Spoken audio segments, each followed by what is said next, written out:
Well, Donald Trump said it again. He has commanded the military to bomb Iran, the Strait of Hormuz, whatever it is. It's now a interesting situation because last week we were talking about a perhaps peace deal. Donald Trump was going to the table and he said a deal's almost done. Well, basically he said, hey, we're going to either do a deal that's great for all or we're just going to have no deal at all. Literally what he posted on True Social. Now, that seems to be leaning towards the no deal at all. Now, they said that Donald Trump and the military said that the strikes were for self-defense, which, you know, they bombed some boats out there in the water. Now, supposedly the boats were going to lay mines out there in the Strait of Hormuz. And, well, you know, they're trying to get this thing open, which, you know, it's interesting where we're at, right? Because you got the midterms coming around the corner. You have the gas prices rising, inflation's a problem, and you know there's plenty of experts out here. Well, first of all, everybody's an expert on oil now all of a sudden, which now it's tons of commodity experts just popping out of the woodworks here on X, and everyone knows the price of a barrel of oil. But anyways, it's said that if we don't open up the Strait of Hormuz, which is responsible for 20% of the world's oil supply, if this thing doesn't just have free-flowing trade and its normal ships passing through it, that, well, we would ultimately run out of oil for the global supply because there's not a big buffer range, right? There's not a large surplus of oil, and we kind of just, you know, we live paycheck to paycheck on the oil. And so if we don't open up the Strait of Hormuz, and I'm no expert on this, but I've heard this narrative said so many times over and over again, like, hey, we got like 2 weeks left or 3 weeks left. And even if we do open it up, the supply has been constrained so much that there's going to be trickle-down effects later on this year, and we should see even higher gas prices. And remember, you know, gas prices do go up in the summer. The cost of refining during the summer months, increase. So as summer, moves forward, as the supply dwindles, we're going to see higher and higher gas prices. And well, it seems like everyone was hoping that this deal would get signed, but here we are, and we're out here bombing boats again. And you know, it's interesting because I started this conversation off by saying the midterms are coming, and it's interesting because, you know, the Republicans swept the whole election, right? Donald Trump won the electoral votes, the popular votes. He also, or not he, but the Republicans also took the House and the Senate, and basically it was a full-on win. But this was off of the back of a few talking points. One was the end the pointless wars, right? There was just tons of wars out in the Middle East. That was one of the campaign slogans for Donald Trump, and also kind of the narrative shared by the Republican Party. And then on top of that, you know, you had immigration, and there were several other points as well. But those, I think, were the two main sticking points for the election. Now, fast forward, we're almost 2 years into Donald Trump's presidency, and well, it seems almost like a bait and switch. We've gotten to a point where we were told that we were going to get out of these pointless wars, and now we find ourselves, embroiled in one. And I don't know how the hell we ended up getting here, right? And it goes to show you that, like, no matter what party is in office, you're going to default back to standard politics, and a lot of this comes off of the back of, you know, the lobbyists and the big money, and perhaps the Israel partnership. And, you know, it's like everyone's talking about Israel now. It's like nonstop. It's like, oh, Israeli Netanyahu, you know, Bibi, he's whispering. There's no shortage of memes out here of Bibi like whispering, you know, AI generated ones where, you know, he's the Emperor Palpatine from Star Wars over here in the ear of Donald Trump. And we now feel almost deceived, right? At least the Republican voter base is. And so a lot of these swing voters or undecided voters, you know, because that's essentially what the election is are trying to sway. Because we know that, there's 30 or 40% of Democrats and 30, 40% of Republicans that ultimately will always vote, no matter who the hell they push into the limelight there for that said election. But then there's a small 20% of voters that will change their political stance, right? They'll go Democrat or Republican. I'm one of them. I'm a person that is voted, historically Democrat or Republican. Just kind of depends on who the candidate are and what the topping subject, what like talking points are. What are they campaigning on? And lately, I've fallen out of the Democrat Party, and a lot of that comes off of their woke ideology and this trans crap. And it's like it's almost as if we could just move away from just simply those topics, these highly aggressive like moves to mess with our kids and our gender and all this. Like if we finally could get away from that, I feel like I would lean a little more Democrat on my votes, right? Now, that said, there's a lot of people that are in the same camp as I am. A lot of people that share my perspective. And I think that perspective is like, hey, you told us you weren't going to get us into new wars and that you were going to get us out of it. We're like, why are we here?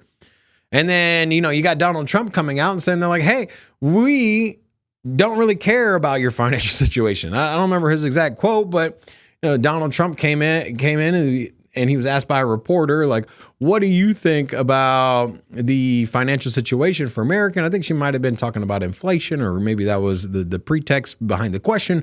But ultimately, he was dismissive, and he was like, well, I don't really care. America's best interest, which ultimately means, politicians' best interest, what the lobbyists want. And, here we are.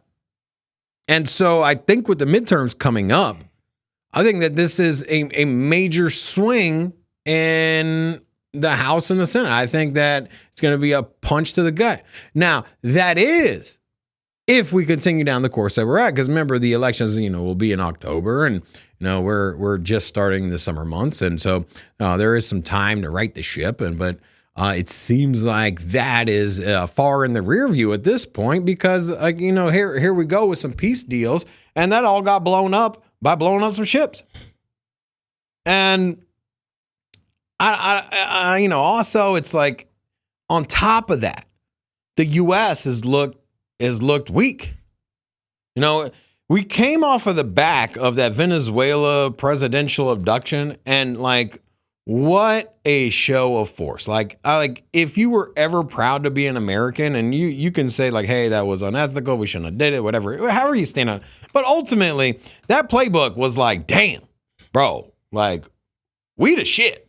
Like, we just went down there, we abducted a president, like, it was smooth, we came with some helicopters, blew some shit up, and then we grabbed the president, and we another candidate came in, regime change. Like, it was like flawless victory from like Mortal Kombat, right? And you couldn't script out a better power move, right? If you were gonna assert power and be like, hey, I am nobody you want to mess with, right? Like, don't mess with me. That was it, right? It was like it was equivalent to a UFC fighter coming into the ring, or a boxer coming into the ring and just straight punching somebody out, or making somebody tap out within the first 20 seconds of a fight.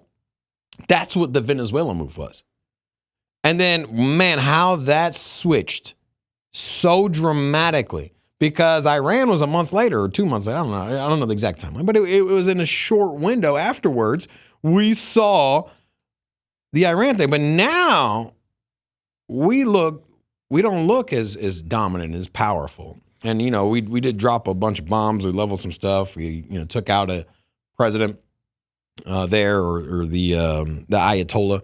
Now, with that said, with that move, we also dropped the ball on a couple of things. We lost a couple of the jets. I forget which model it was, F-22. If it was an F-15. F-15, or it was the newer ones. There were a couple older ones that got shot down, but I think there was a total like four jets that were shot down. A couple were friendly fire, supposedly, or missile defense systems for neighboring countries that we're allied with. But a couple of them got shot down over enemy territory, or at least by the Iranians. One where we had to go in and rescue one of the downed pilots behind enemy lines. But also, Iran came out, and I don't know how factual this is, but Iran came out and said, like, hey, we knocked down one of the Reaper drones. Now, I know the Reaper drones probably don't have defensive capabilities the same as a fighter jet, with flares and, evasive maneuvers, but it just shows you that, like, hey, like, you can't just willy-nilly just fly in here and do what you want and just think that there's going to be no chance of you getting shot down. Now, just imagine if this was a modern superpower like China or perhaps like Russia, and we're flying jets, trying or attempting to fly jets over enemy territory.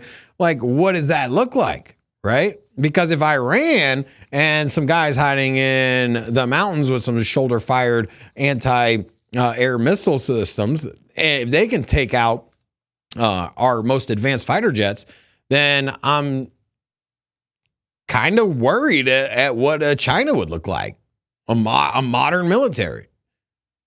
And then also you got to just think, like, because China went all in on AI or on drones, and so you got to think.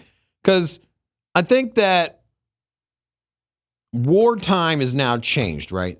The tools that used to be successful are not as dominant as they once were. And you can look back at the Ukraine and Russia situation, and it's been never more present than in that conflict. The tanks that Russia's always been known for tanks. You go back to World War II. They always had this giant armada of tanks, right? These giant tank fleets. That's kind of what won World War II. Well, they kind of got stuck in the snow during the winter when they were trying to, deal with Germany. But ultimately, that was the might, and that was what was very dominant about Russia. Also, that was one of the strong points for Germany as well, was the tanks. But now we saw with the Ukraine-Russia war that tanks really are like sitting ducks. Now, I think tanks mixed in with air support and, ground infantry, the proper recipe mix, I think, the tanks can be effective. But if you're just going to roll out 100 or 1,000 tanks and just try to roll them into enemy lines, you're going to get, those things aren't going to do as well because of drones and enemy strikes. Now you can just, strap anti-tank munitions to drones and just you launch 1,000 of them, and if 800 of them get shot down, you're still knocking out 200 tanks. And so I started thinking, I'm like, perhaps the same thing's going to happen with military air power.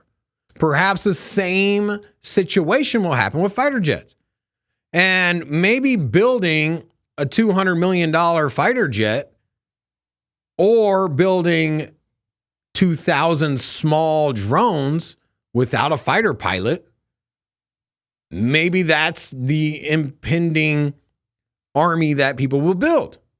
And I think it will, because like if you think about it from like the most doomsday like horror story, like futuristic, would you rather have 2 or 3 jets flying overhead that can drop bombs, or imagine standing in a field as a soldier and you see 100,000 drones flying like a swarm of wasps towards you, all of them with either a gun or an explosive munition? You got no chance. Like honestly, like I'd rather the jets. At least like if there's 10,000 of us soldiers, like you're gonna knock out like big groups. But like my God, I mean, you get a swarm of drones out here.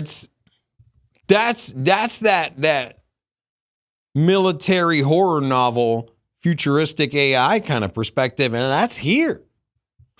And did you know Iran has suicide drones now, like kamikaze style? That's like and we were copying that. We were also copying that mentality, and it goes to show you that like you can even.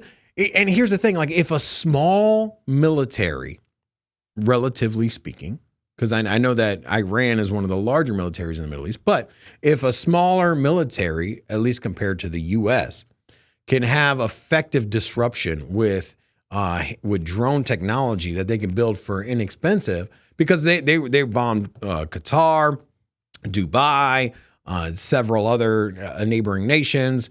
We've had a little bit more success shooting them down, but these drones are the size of like a go-kart, right? They're a little smaller, and there's some larger ones, but I mean, I'm thinking about it like, what if you get a drone that can fly, 500 miles, that is the size of maybe a large shoebox, perhaps the size of like a sofa cushion or something like that. And if you could just build thousands of these, like our air defense systems, which one missile is, upwards of $10 million, $25 million for one missile to shoot one of those down.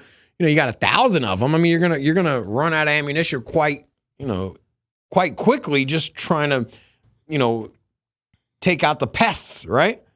And so I think that this war, this Iran conflict, whatever you want to call it, I think is shown the vulnerability of our military.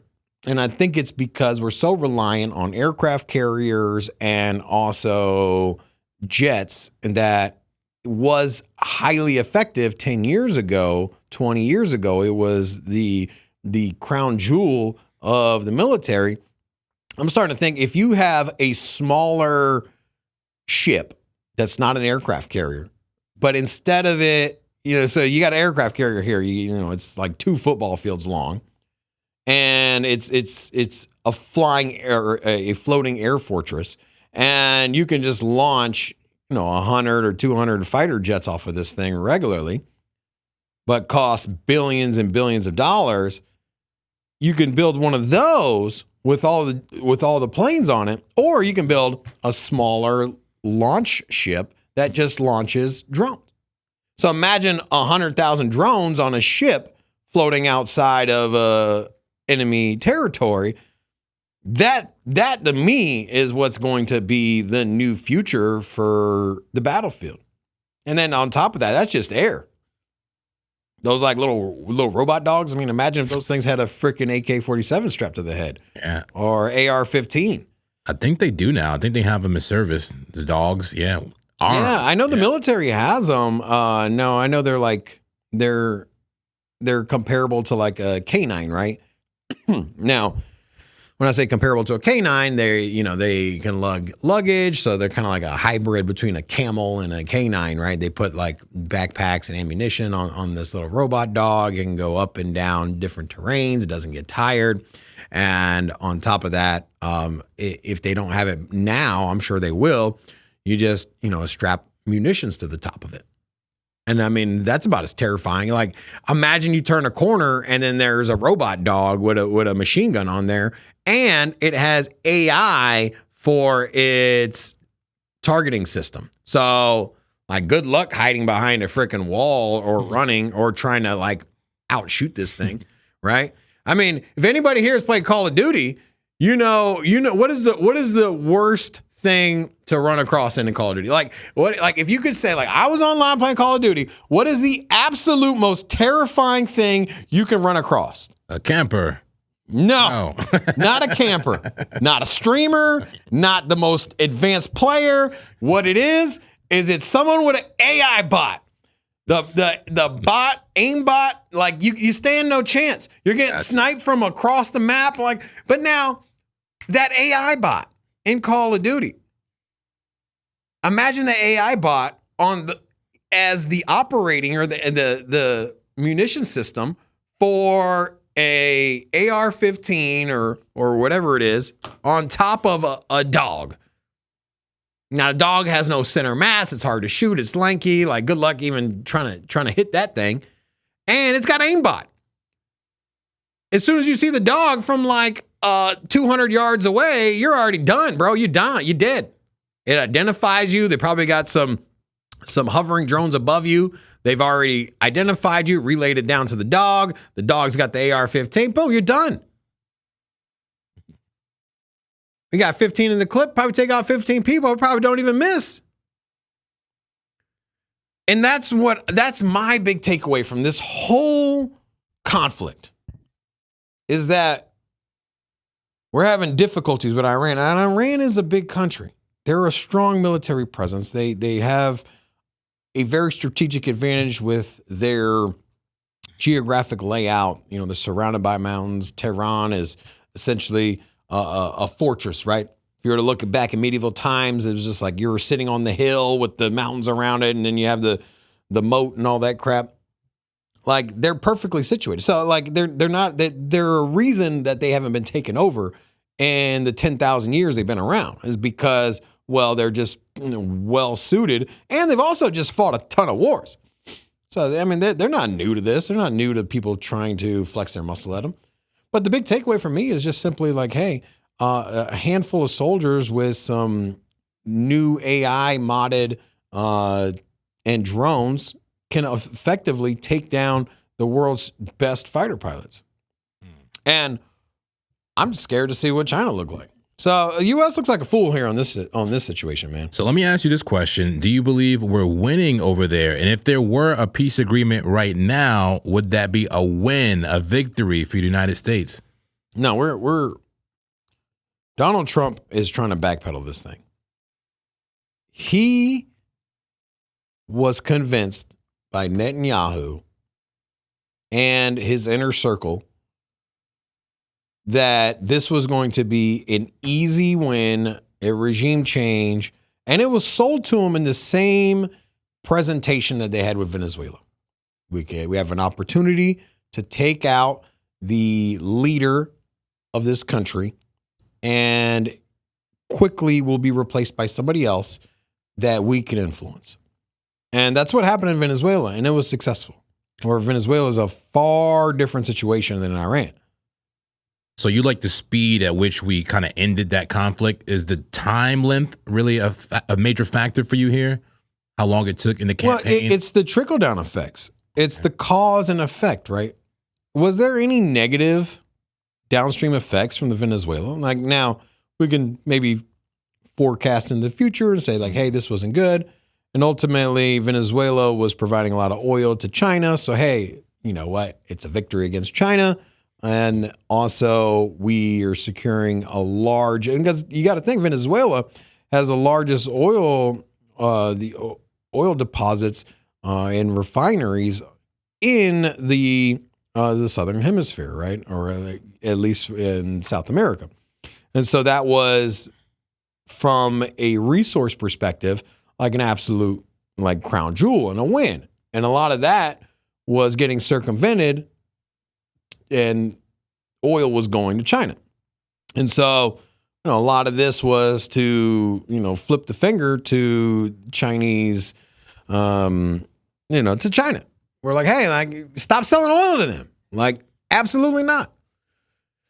So it just, there was nothing negative that came out of it. It was all positive. It was all bullish. Now the Democrats might have came in and be like, yeah, you can't do this. Like, what are you doing? Like, you know, you can't just go take another, you know, not to say that there wasn't some contention to the idea, but ultimately it was hailed as a success. And it showed our dominance. Even the Democrats were like, we don't like it.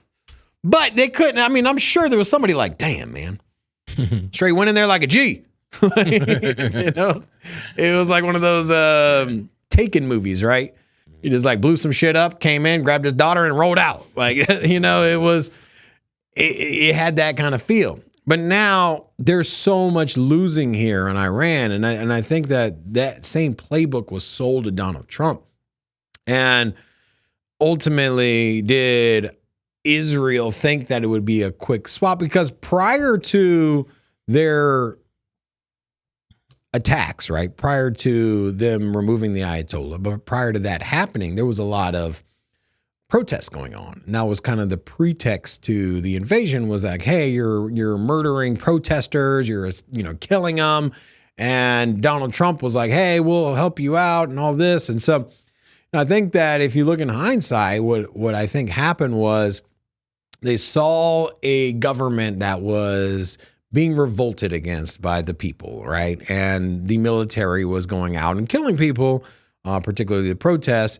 And the U.S. was like, here's an opportunity. If we take out the Ayatollah, the civilians are already in unrest here. They're going to take this place over. That was kind of the idea. And so you take out cut the head off the snake. Then all of a sudden, the critters come in and, vultures come in, whatever it is, and they finish off the job. And then you got a new regime. And I think this was sold to them. But now you're looking, it's nothing but downstream negative effects that came out afterwards. It's been a stain, right? The oil prices are high. All the countries are mad at the U.S. Spain and other countries said like, hey, you can't fly over us to do these attacks. So they didn't even agree with it at all. And ultimately is now dragging on and everybody's pissed off because everyone's oil is more expensive. And then that's the lifeblood and how the economies, it's the lubricant for an economy is oil. And so whether it's the U.S.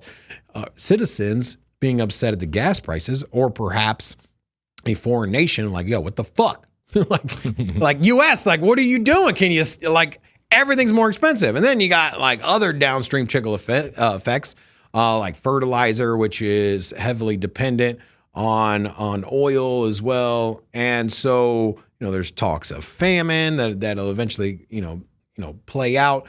And so we don't know what it'll look like a year from now, but I can just say that from everything I've heard that it's going to get ugly over the next year, especially if this damn conflict doesn't open up the Strait of Hormuz. And that's all you hear Donald Trump talking about, like open up the damn strait, otherwise we're going to level your cities and all of this. And so it's just not looking good. Not looking good from a military perspective, not looking good for the economy, not looking good for the oil. And it doesn't seem like, especially after today with the military strikes, that there's going to be a resolution that's going to come up anytime soon. Maybe there's some type of 4D chess move here by Trump. Now you got to buy American oil or buy Venezuelan oil that we control, maybe. The thing is that not all oil is created equal. And so the oil from the Middle East is a particular type of oil that we don't refine here in the U.S. And so, everyone thinks oil like, oh, hey, I can just pull this out and turn it into gasoline. But there's different grades of oil and different types of refining it. And so the problem is, one, is that we can't cover the loss, right? We don't have enough of our own oil to export to fill that gap. And even that gap that needs to be filled is oil that we don't even create here, we refine here at home. And the oil that we essentially got in surplus from Venezuela was a very different type of oil as well. That was like I forget what type of, what sector that type of oil fits, but ultimately, we are in a position where we can't remedy this. We can't remedy that gap. That's it. It's a resource. 20% of the global world was getting this very particular oil from the Middle East, and we can't fill that gap even with our own homegrown stuff. And, you could say like, hey, we can ramp up production, but it's not the same oil. And then on top of that, you got to ship it. And so if you're you got to think China, India, a lot of Southeast Asian countries were dependent on the oil from the Middle East, particularly Iran, because it was close, right? You could put it on a ship because the oil fields in Iran are pumped. They're not pumped out of the ground and into barrels. They go into an elaborate system of underground pipes and above ground pipes that go that go directly to the Strait of Hormuz. So what they do is they take the water out of the sea there, and they pump it into the ground, and the pressure pushes up the oil, and it goes straight to the Strait of Hormuz or to fracking process. Yeah. And so from there, that oil goes right from the ground straight to the ship, straight from the ship right to India. And now that has been disrupted. So if we were going to replace that, we would have to refine it even if it is the same oil that's being used, and then we'd have to refine it, then train car it to the ports, load it onto the boats, and then take a 10 to 14 day journey across the Pacific Ocean to these, and so it's not even efficient. So ultimately, like, it needs to be opened up, or what you might find out, or what might end up happening, is that the price of oil might go so high that alternative power supplies might be used. Because there's a lot of talk now about these nuclear. Because first of all, you got AI data centers, so there's a hunger and a need for power. And realistically, wind and solar ain't doing it, and it's cold. We eliminated nuclear power, or at least, which is comical because it was these environmentalists that were like, hey, we need, like, no more nuclear, and they pretty much killed the whole industry. But I mean, it was one of the green, it's the best option, like, for power. And then you got these small modular nuclear reactors that you can just have one of these built. Just think of like a nuclear submarine or an aircraft carrier. These are just small nuclear power plants, right? Little modular power plants that they put inside the ship. You could put one of these outside of a small city. You could put one of these outside of a AI data center, and then you could power it. And I think that as energy costs go up and we get closer to that $200 a barrel, that we're not going to look at the U.S. like, oh, hey, now we have our opportunity to fill the gap on oil needs, and this is good for our country. I think that industries are just going to shift away from oil. I mean, we see it now, electric cars. I mean, that was non-existent 10 years ago. And now here we are, and, Tesla is selling more cars than anyone else, at least here in the U.S. And so there's obvious shift for a different energy consumption, but I think that will be accelerated. And I think that modular nuclear reactors are going to be the go-to energy source if oil prices keep skyrocketing. And then, who does that benefit? Because the U.S. has so many damn rules and regulations against nuclear, it's unprofitable for a nuclear power plant to open up in the U.S. It'll take them 4 to 20 years to open up a nuclear power plant. And then there's so much regulation there, and you probably won't make any money. And so there's no incentive to even build that. And so these modular nuclear power plants are what seem to be the future, right? You just get, if you expand, say you have an AI data center, maybe you use one nuclear modular power plant, right? And then let's say you expand, you just add another one and another one. Yeah. Same thing for small cities. Perhaps instead of, building, going coal or whatever it is, or oil, you just add another small nuclear mod. You just go one to another and you expand. But who's going to make these? Probably not the U.S. Just the reality. Yeah. And I'm also seeing nuclear here as the best option for maximum production, but also hydroelectric seems to be the most efficient. Hydro. Yeah, but then you're landlocked into that certain area, right? Or it's only regional, right? You can only put a hydroelectric dam in a certain area, right? And then, if you're out in the plains in the Midwest, like, what are you going to do? And so, oil isn't the only option, obviously, but it is the go-to major power source globally. And it's not even close. It's coal, then it's maybe hydroelectric or something like that. I'm not sure. So we did briefly talk about AI there and how that's influencing the military, and how we could potentially have AI robot dog. Now, think about it this way. What does the Pope think? What does the Pope think about AI? Because he came out and had a manifesto on on AI and how it needs to be disarmed. And so, interestingly enough, he's basically said it's practically out of human control. You got a clip here on. I do have a clip. Yeah, the Pope has some interesting choice of words for AI here, and I'll play it for you. Artificial intelligence needs to be disarmed. The word is strong, I know, but deliberately chosen because this moment needs words capable of attracting attention, awakening consciences, and indicating paths forward for humanity. The Church has long been working for nuclear disarmament, aware that every great technical power can affect people's lives, and so must be accompanied by adequate moral discernment and public control. Nuclear disarmament remains a service to peace and the dignity of the human family.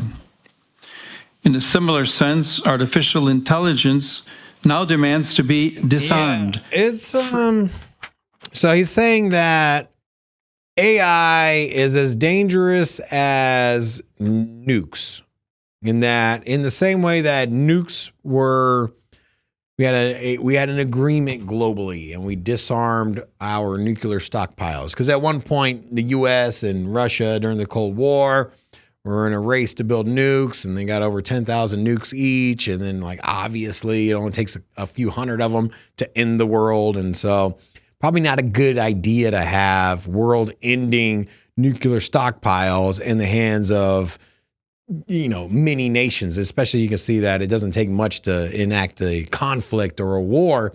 And so if that's in your war chest and you have enough nations out here with the potential to knock out another country and potentially the entire world in civilization, then hey, it's probably in our best interest to come to agreement and be like, hey, let's get rid of these damn things. We're going to damn near kill ourselves. Maybe not get rid of all of them, keep a couple, but maybe not world-ending stockpiles.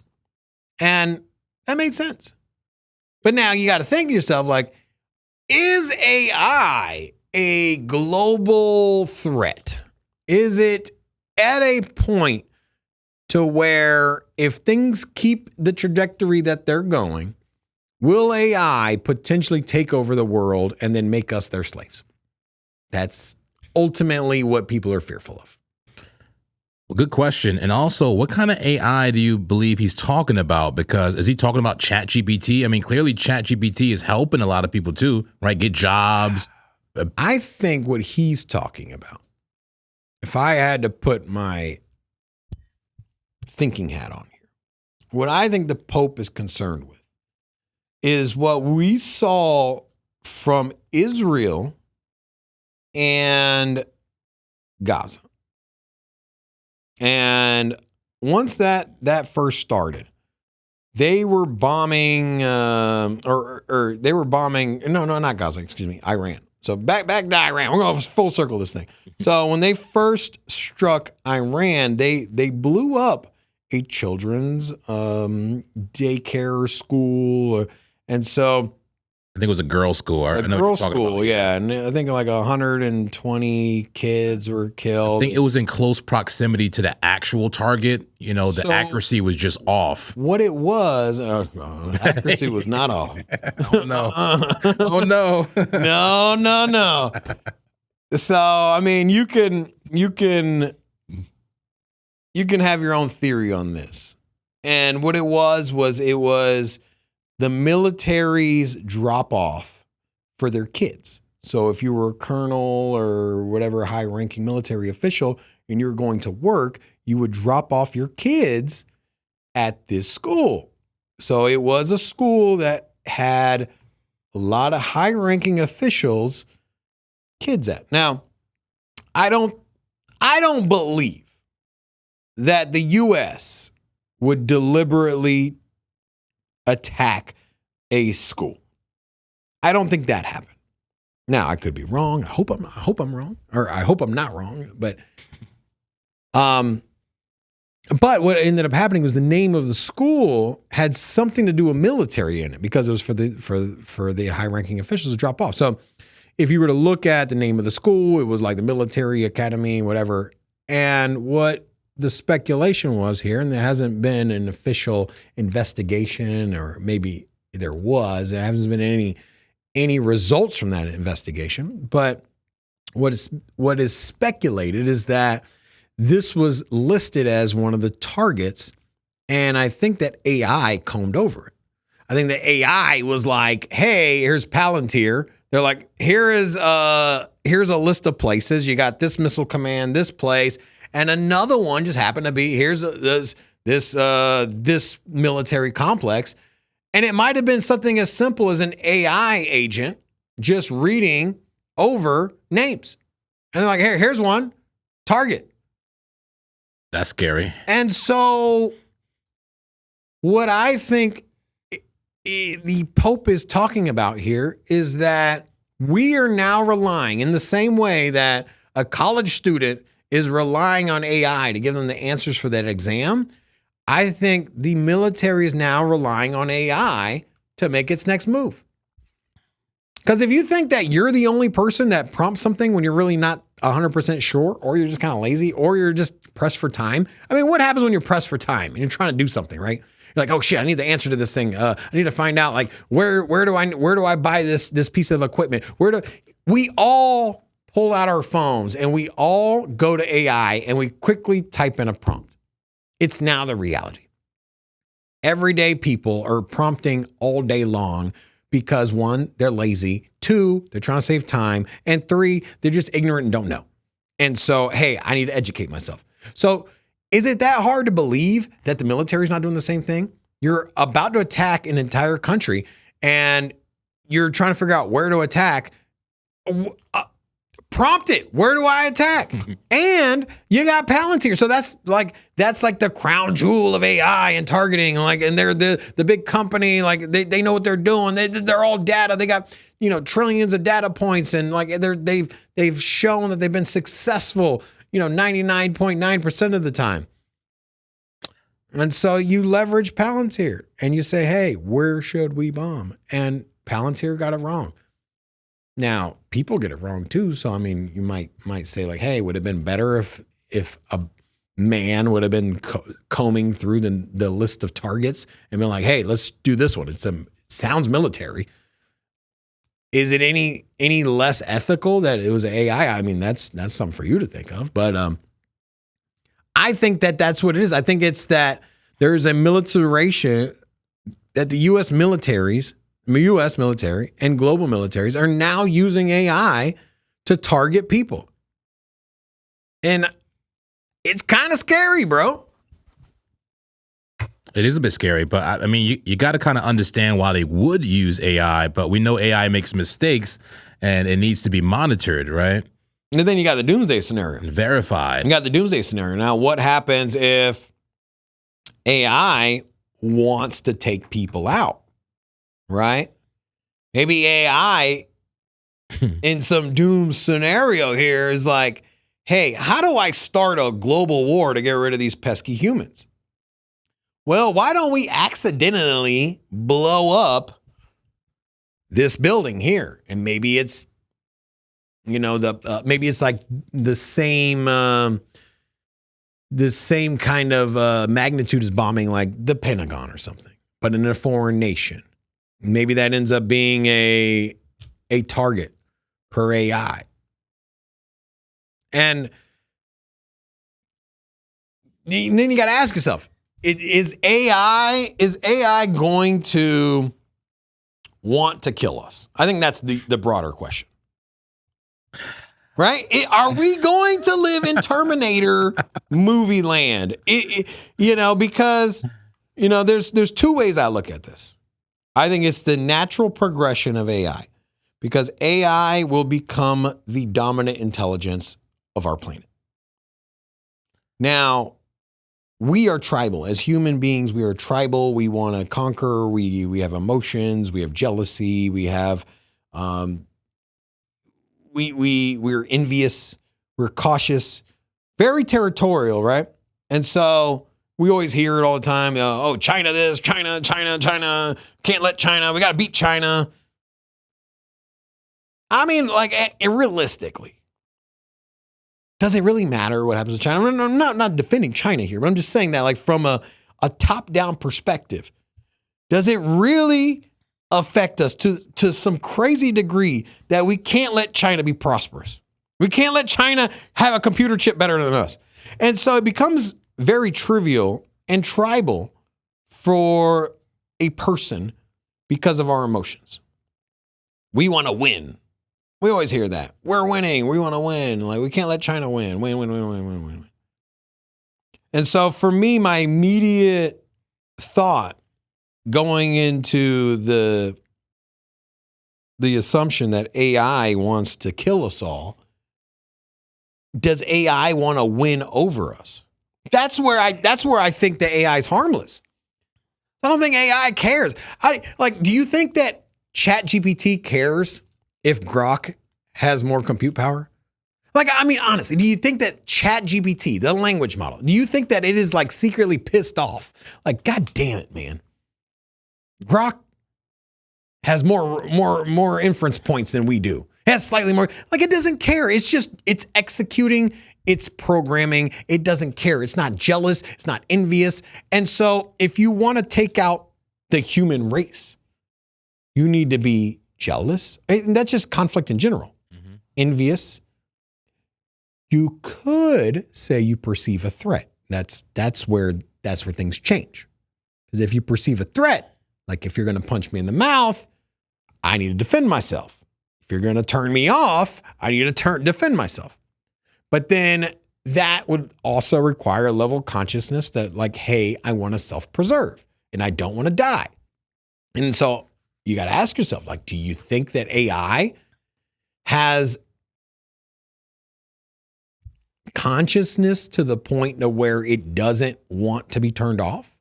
And is there any downside to being turned off? I don't think it's there yet, but it may get there. You bring up an interesting point, and I would like to throw you a little wrench here, a little monkey wrench, if you will. What if the Pope was referring to AI gaining consciousness and therefore showing that, you know, maybe exposing the matrix, you know, kind of exposing the kind of, you know, maybe exposing there is no God potentially, you know, and that this is a simulation, you know, could that be a type of, you know, angle there? So there's a couple things that I think about in that situation. I think that from the Pope's perspective, what he's saying is that he's fearful of military and AI's integration. That's ultimately what he's saying. And we need to like put parameters down. But now, if we're going to go down a rabbit hole and like, what is the motive for him to come out and take a stance against AI? That may just be a nice little fluffy headline. And like, what are you actually scared of? And what is God? And it doesn't matter what religion you're in.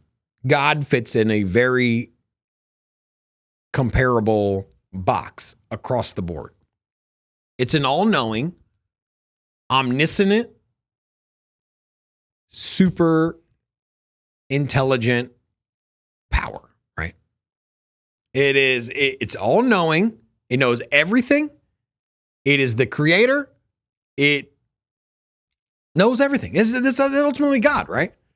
Now you can tweak it and say like, hey, you know, it'll judge you, and then, you know, it decides who will go, you know, this path, whether it's heaven or whatever the equal part of that is in a different religion. But ultimately, it's an all-knowing superpower that we go to for advice when we're in a bad spot, right? If you have a tremendous difficulty, whether it's death or loss or you're unsure in your career path, what does everybody always do? You pray. You're like, God, please give me the strength to, you know, find my way out of this or whatever, deal with this situation. Now, what do you do now if you find adversity? You go to AI. And so, like, if there's a competition to God, there's one obvious competition here. It's not a new religion. It's AI. Like, if there is a new God out here, that is challenging the Christian race belief, it's no longer the devil. Or maybe AI is the devil. Whatever it is, it's a threat to the concept of God. Wouldn't it make us God if we create the consciousness? But that's his point, is that we created it and now it's evolving into a God. And that's why he don't like it. Yeah, and we can't create a God. Nobody ever, you know, they always talk about false gods. Like they always fall apart, right?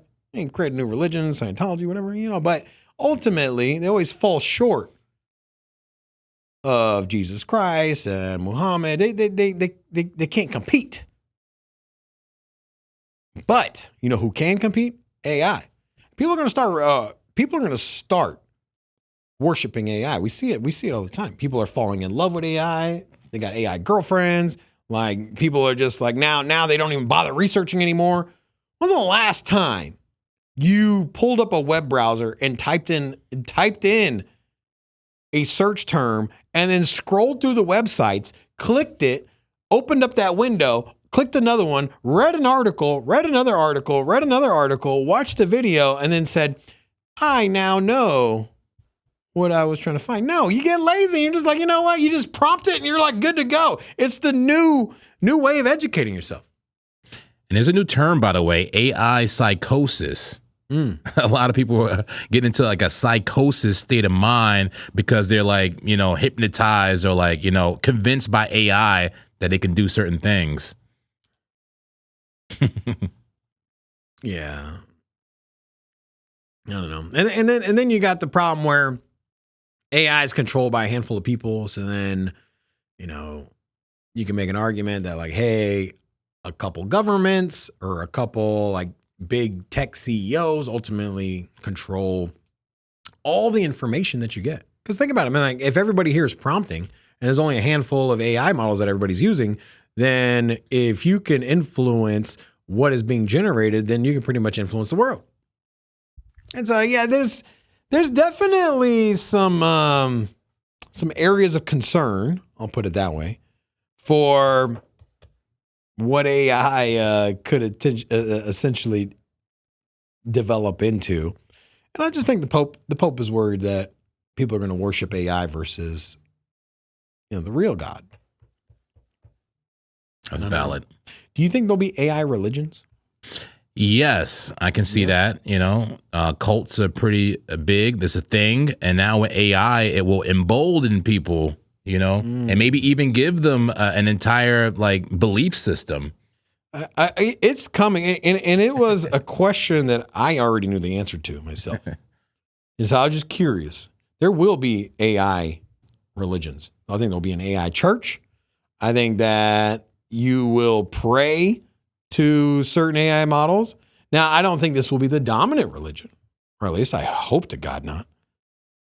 But there will be religions in the same way that you had the Scientology thing. You know, I think that people will be like, hey, did you donate? Did you donate? The tray came around. Did you donate to ChatGPT? There's also a subscription model, which now I just realized I pay happily my $20 to ChatGPT for my subscription-based model so I get the quicker prompts. I just realized I donated to the church of ChatGPT. God damn it. Part of the problem, man. Also, so another talking point here, you had the Zyns. That was also, did you hear? Freaking France has banned Zyns. You know, which is comical because our business partner was here last week and he said, you know, he just quit smoking. He said that like, hey, I'm going to France. They don't sell Zyns over there. So I bought 12 packs of Zyns for my trip. Uh-oh. And I was like, oh, okay, yeah. At the time last week, I'm like, okay, for sure, bet. Good idea, man. Because, you know, the French are known for smoking cigarettes. They'll just, like, you go to a French cafe, it's baguette, croissant, Marlboro. Like, that is just every cafe, bro. Everyone just smoke. I remember, you know, Europeans smoke heavily. And I remember hanging out with my cousins in Europe, and comically enough, we went to a McDonald's. And so I was at McDonald's. I was like, all right, let me try this out. Try McDonald's in Europe. And so I'm there in the middle of a mall, in a food court, smoking cigarettes. In the food court at a mall, at a McDonald's. Now, this was like 7 years ago, so maybe that's been banned. But anyways, they looked at me and was like, you want a cigarette? I was like, no, I don't want a cigarette. And the guy literally got pissed. He's like, you're not going to, he's like, we just all had lunch together. We all just ate, and you're telling me you're not going to smoke a cigarette with me? Wow. Dude, I ended up smoking that cigarette. It tasted absolutely disgusting. But it's ingrained in their culture. An espresso, a cigarette, and lunch, cafe, outside, stupid scooters running around. Like that's France. So nicotine is it's like it's ingrained in their culture. But they banned Zyns. 5 years in prison, almost a $500,000 fine. Now, I'm sure this is the uppermost part of it, because like misdemeanors, you can do a year in jail or whatever it is, up to a year in prison. Nobody ever gets that. So I'm assuming you get caught with Zyns, and I don't know, but probably not going to get the maximum punishment unless you're caught with 12 packs of Zyns and you're over here as a... I hope our friend is okay. You're convicted as a narcotic trafficker or whatever it is. Interesting takeaway, though, is that you can vape. You can sit there and vape in France. You can smoke cigarettes in France, but you can't pop a Zyn pouch. Which drives me to the obvious conclusion that big tobacco companies that operate in France are like, oh, hell no. Absolutely not. Not on our turf. Monsieur. No. Also happens to be Sweden and France really not the best of friends, I'll put it that way. Sweden is the parent company of Zyn is from Sweden. They helped a lot of their citizens quit smoking with Zyns. You can make an argument that, hey, nicotine's nicotine, but whatever. Worked for them. Now, I think that France is looking at Sweden and like, nah, man, y'all ain't going to take our revenue from the cigarettes. But that's a big revenue stream for the country of France. It was very, you liken the situation to the U.S. The U.S., and these tobacco companies back in the day, back in the 90s, like you couldn't fight them. They were going to Congress and testifying, and you had all the Philip Morris like CEOs and like, not addictive. They're as addictive as Tylenol. Like you're just like, what? Now again, in hindsight, it's comical. You're just like, guys, these guys are, wow, they were on one back in the day. Try to say that, you had a push for doctors prescribing cigarettes, saying they're like, hey, a pregnant mother, you're stressed out, it's good to smoke cigarettes. Like that was something that was promoted back in like the 1920s. No way. Yeah. No, obviously they were ignorant to medical. What were they ignorant to medical findings? Like maybe people just ignored it and like, I think cigarettes killed granddad. Like no, it wasn't cigarettes. It was the fact that he was working the farm and it's a hard job. And so, I think it's big tobacco in France shut this whole thing down. And that's where we're at. Shame on you, France. You can still vape, still smoke cigarettes, but you can't Zyn. Can't quit. No. All right. Well, that's going to do it for today's show. See you on the next one. Rant and Ramble out. Peace.